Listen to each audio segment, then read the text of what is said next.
Hey there! Welcome back to my channel, LeeBeeBuilds. My name is Aaliyah and I do not have face cam today.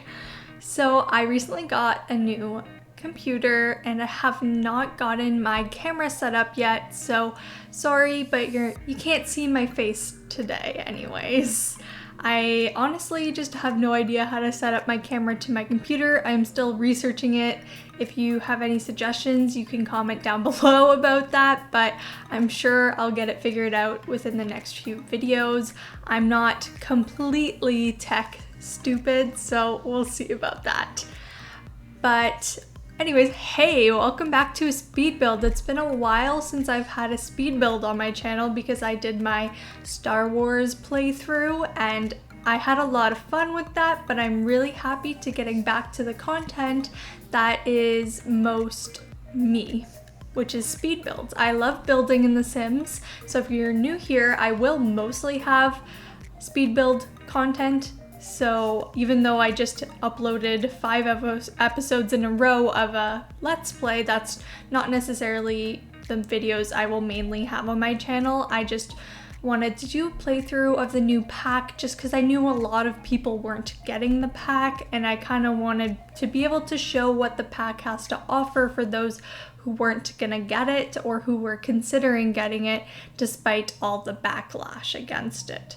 So if you're interested in maybe getting the pack and you haven't seen my Let's Play, you should check it out. I go through the gameplay of the pack, and in the last episode I end off with a little review of how I felt during the gameplay. So you can check that out if you're interested. But you're here to see this build, so let's stop talking about Star Wars, because who wants to talk about that? Nobody. So this is a bowling alley. I had a lot of fun making this build because I didn't know what I was gonna do when I came into it in terms of style anyways. Because bowling alleys in real life are really just like warehouse looking buildings on the outside, at least where I live. Some of them look a little more interesting, but they're still overall ugly buildings. No matter what style they are, they don't look good, but I am all about curb appeal in The Sims.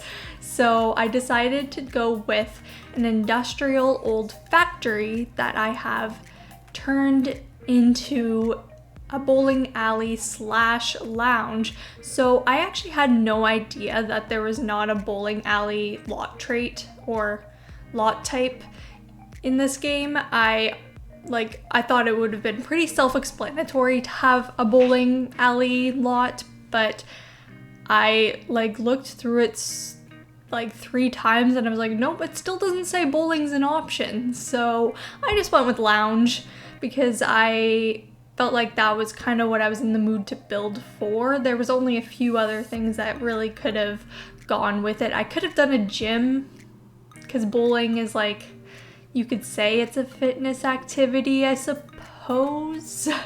I don't know. I could have done I could have done a general one, but I think that's so boring. I'd much rather have a purpose to the build. So I went with lounge. So that means that this lot does have fully functional lounge parts to it, which means that there are bars. There's actually many bars on this lot. There's 2 on the main floor. There's 1 upstairs and there's 2 in the basement where the bowling alley is. So I'll just tell you a little bit about the build. So yeah, the main floor is the main lounge and bar area. There are 2 bars there and there's tons of seating, and there's a little area off to the side by the stairs where there's a TV and a fireplace and a comfy couch, not just table and chairs. So there's options in where your Sims can sit depending on what they're doing. If they're just sitting and drinking, maybe ordering some, I would say food, but you can only get really chips at the bar, but you get my idea. You would sit down at the table, right? But there's also the option for someone who just wants to chill and maybe play a video game, and because I have one of the video games too over by the TV. And And then when you go outside, there's a patio space with more seating, lots and lots of seating here. And there's actually one of those little food truck things from Discover University because I thought it looked really cute and I wanted to use it. And there's not very many builds you can really use it in, so I decided to just throw it in here because, well, why not, right? Like, so then you can get your food and drinks from there as well. And just a little bit about the bar too. I used a lot of the debug items from Eco Lifestyle because it came with a lot of bottles and jars, and so I cluttered that up with that. And I have to say, that's amazing debug items. If you do not have Eco Lifestyle yet, I would highly recommend it because the items that come in the pack are just so good. Like all of the plants, like the potted plants are nice, and then you've got your actual Eco Lifestyle gameplay items, and you've got your debug items. Overall, there's just so much in the pack, and you've definitely heard about it by now if you've been watching other Sims videos, but I just have to say I thoroughly enjoy it, and I don't know if I will ever be able to have a build without Eco Lifestyle in it. We'll see. But I definitely used it in this build, just to forewarning. Actually, I used a lot of packs in this build, I'm not gonna lie. Ones that I can think of right now are Eco Lifestyle. We've got the Moschino stuff. I can't pronounce that at all. Does anyone else have problems pronouncing that? Like, I know Little Simsy calls it the mosquito stuff, and I think that's totally valid just because it's difficult to say. Like, sometimes I just can't say things, but I don't know. That stuff pack is not the easiest thing to say. But anyway, so yeah, that's in there. We've got Get Together. Did I say Discover University? I've lost track by now. Damn. And we got Seasons, but I think there's only one item from Seasons because I put in it's not necessarily backyard, I guess, but in the back area, I have one of those roller rinks, and I think that is the only Seasons item, just because I was trying to fill up space, to be honest, and I thought it would kind of be cool as a functional item here, because I know this, I'm calling this a bowling alley, but there are so many functional items in here for your Sims to enjoy. Like, there's obviously the TV with the PlayStation, there's a selling table as well out back that you'll see later, and there's the roller rink, there's foosball, there's bowling, and then there's general bar items, and I actually have a cool little side room off of the bowling alley, and it's a party room. You'll see it in a bit, and I'll talk about it when we get to it. But it looks like we're actually in the basement now, and I have started working on the bowling alley. So I actually have had this pack for a little bit now, and I honestly haven't even tried making a bowling alley until now. I have used the pack for sure many times because I've used the couch in it before. There's a side table that is really, really nice. It's small, which if you're a builder in The Sims, or in The Sims 4 at least, you know that all of the side tables are like unnaturally huge. Like, I actually like hate them all just because they're so big, and I always want to size them down, but then like things won't work gameplay wise functionally, like plates will float, and I don't like that, even though I rarely do gameplay. But anyways, what I was trying to say is that the bowling stuff pack comes with a side table that is actually short enough and small enough that it doesn't feel like huge. And so it's really, really nice. I think the swatches on it are pretty okay. The bowling stuff pack does come with some brighter colors in it, but there's also some neutrals because they have a really nice white and brown, like white cushion with like brown legs because it's got a very mid-century vibe to it.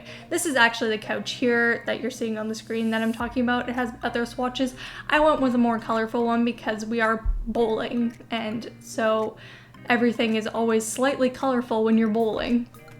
And if you're wondering why there's a computer there on the desk without a chair, it's because whenever you go bowling, like you tell them your names, they set it up on the TV above for you, but then you always have to click like start on this little like computer-ish thing that's really old usually. I don't know if you guys have fancy, modern, and new bowling alleys, like congrats to you, but most of the bowling alleys near me are really old, and that's just the vibe. If you're going bowling, that's what you're getting. There's only one that I can think of near me that is actually modern and new, and I was like, oh my god, I didn't know they made new bowling alleys. I thought they stopped making bowling alleys like 30 years ago or 40 years ago even. And so anyways, what I was saying is that there are computers there. I didn't put any chairs in front of them though, because I didn't want Sims just coming in here and trying to sit down and use the computer instead of go bowling or getting a drink or playing foosball or whatever else they were here for. So if you did happen to be here for like an entire day event or something, then you can always place a chair in build mode or drag a chair from somewhere else in build mode so that your Sims can quickly use the computer, and then you delete it again, and then they won't be trying to use it every 2 seconds. So actually, you see the little room off to the side here, we've got a little party room. So another aspect of bowling alleys, at least where I am, please tell me if you have different bowling alley experiences than I do, but literally all the bowling alleys near me are basically the same deal. So there is going to be a party room in the bowling alley, which means that when your friends in elementary school invite you to a birthday party at the bowling alley, you'll bowl for a bit, and then you'll go off to the side room and you'll sing happy birthday, you'll give them their gifts, and you'll eat some pizza, and maybe someone will take a picture. And so that's what this is. This is functionality for children in The Sims, because I personally forget to include children in any of my builds. It's actually something I want to work on, is actually doing family builds instead of just 1 bedrooms or 2 bedrooms that are designed for adults or like students or something. So I really want to try to do more children-based, or in particular toddler-based, because I realized when I was trying to do my Let's Play for the Star Wars one, I was like, oh, I don't know what house to use, because I didn't have one that had like 2 bedrooms, 1 for an adult and 1 for like a child. I didn't have that. Like I didn't have a good starter home, so I'm gonna definitely in the future get on that. Hopefully soon, we'll see. Don't be surprised if it's like 3 months when I finally get around to doing it though. But anyways, yeah, I'm trying to put more child functionality into builds. So when you come for your bowling birthday party, you can have your Sims age up in the little party room with all their friends, and it's just a fun activity for you to do with your child Sims. Because I personally, whenever I do gameplay, I usually don't enjoy it that much when they're children. It's kind of boring. I was like, okay, homework. Okay, go to school. Oh, you need to get a skill up? Okay, let's do, I don't know, motor skill. Like, it's never something that feels challenging. I think something that definitely could have been added to the challenging aspect to that would have been giving children that ability to get actual skills, not just motor, creativity, and whatever the other ones are, mental or whatever. I just think that wasn't a good system, because like children are more complex than that. Like, there are children who are like 6 years old who can play the piano better than I can. And I mean, I can't play the piano at all, so it's not that hard to be better than me. But what I'm trying to say is that they should be able to get that skill, not just like the motor skill, I think is the one you would get with that. But I just think it's a little ridiculous that that's how they were made. Like, I know, like, we talk about how toddlers they weren't even released when the game was released. So that's ridiculous on its own, but children, like, the fact that they can not really have skills is kind of lame. If I'm wrong, let me know, but as far as I know, children can't have skills, and it's really, really boring. But anyways, back to the build. Enough with my rant. we are now back outside. I had just finished the upstairs lounge, and with a lounge lot type, you need to have musical instruments, and so I put those up there, and then I also put one of the bubble blowers up there just for a whole other activity you can do. And I really put a lot of different items in this build. I even put the recycling machine next to the dumpster outside. I was like, when am I gonna put a recycling machine? Like, maybe it was left behind at this factory in Newcrest. Maybe. I don't know why, but maybe. So that's the story behind the recycling machine being here, because why else would it be here? But just trying to place random things from Eco Lifestyle that are otherwise, like, why would you ever put this anywhere? Like, I'm just trying to use them in community lots because we have it. I bought it. I bought the pack. Like, I want to be able to use the items in my builds. So that's what I'm doing. And even outside, because I had already committed to using the Moschino stuff pack, I decided I would use the amps as speakers for the outside patio. I figured, why not? I never use them, and because I was using the windows for the big windows, I decided, like, hey, well, I may as well use other items from this pack. So I used lights from the pack, I used the amps from the pack. I would say that I used the pack a lot actually in this build, and if you didn't have that stuff pack, I think it would definitely be affected, because the main huge aspect of this build that I love is those big windows. So if you didn't have the pack and you downloaded this, like, it's functional, like, whatever, but I'd be kind of sad because I really like those windows, and without those windows, it just doesn't have the same vibe. No. But I have to say, love the new update with the windows being able to stack. Without it, like, this build wouldn't have turned out the way it did, because I wouldn't have been able to stack the windows like that, but they fit so perfectly. It's like they had in mind that they were eventually going to do this, but like 2 or 3 years later, whenever that was, it's like they had it in mind that they were eventually gonna do stacking windows, but it was like a 3-year plan, and they just finally got around to it. Seems like that's kind of what the theme is with the Sims team, is that, like, they have these plans, but it takes them so long for them to come out. Because I know, like, for example, the Star Wars pack, people are like, we don't want that. Like, and especially because everyone's been in such, like, a angry mood lately. It's like the Sims team didn't have a chance to kind of deal with that, because they had already made up their yearly plan and had started on working with the pack like over a year before its release, and they were like, well, we have to kind of go forward with our plan even though we know no one wants it. And I mean, that sucks for them anyways. I got the pack, so I wasn't necessarily that upset. But anyways, I just want to say thank you so much for watching this video and hearing me blab on, and I hope you enjoyed this build. If you did, leave a like, comment down below letting me know what you liked about the build, and hopefully you've hit that subscribe button by now. If you've watched this whole video, I would hope you would have, but the screenshots will be rolling in just a second, so bye-bye!